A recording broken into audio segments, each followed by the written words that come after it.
Hello friends, welcome to my channel Home bytes.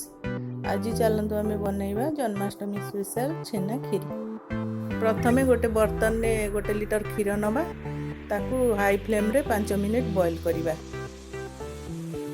तापरे ता Dehre 2 table spoon लेंबू रस पकेबा।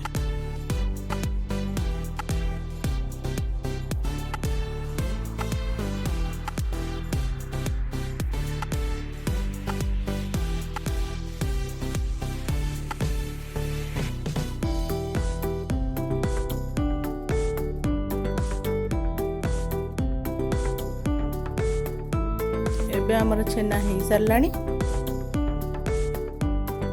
एबे छेना को आम पानी रू छाणी अलगा कर दे रखिदबा। तापरे आउ गोटे पैन में 1 लिटर क्षीर नहीं ताको 30 मिनिट पर्यंत बॉईल करिबा।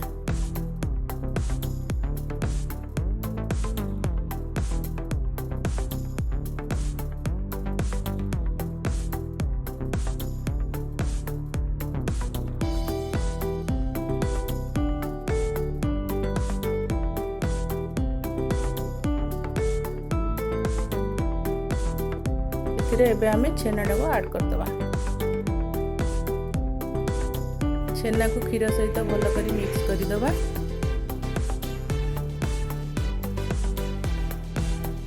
तापरे सेथिरे आमे 200 ग्राम मिल्क मेड देइछु।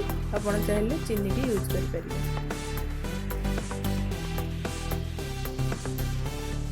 मिल्क मेड सहित भल भाबरे मिसी गला परे ताको 5 मिनिट कुक करिबा।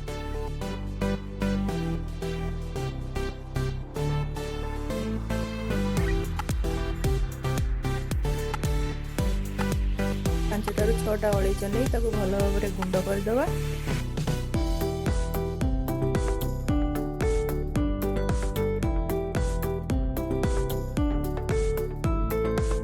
से गुंड को खीरी रे पकेला परे आउ 2 मिनिट कुक करिबा।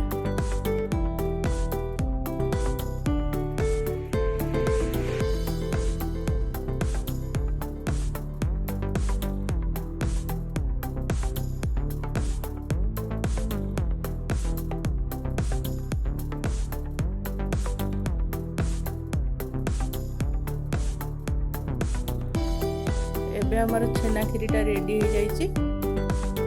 आपको फैमिली फ्रेंड्स सहित एंजॉय करंतु। आउ मो चैनल को लाइक शेयर सब्सक्राइब करने भूलिबेनी।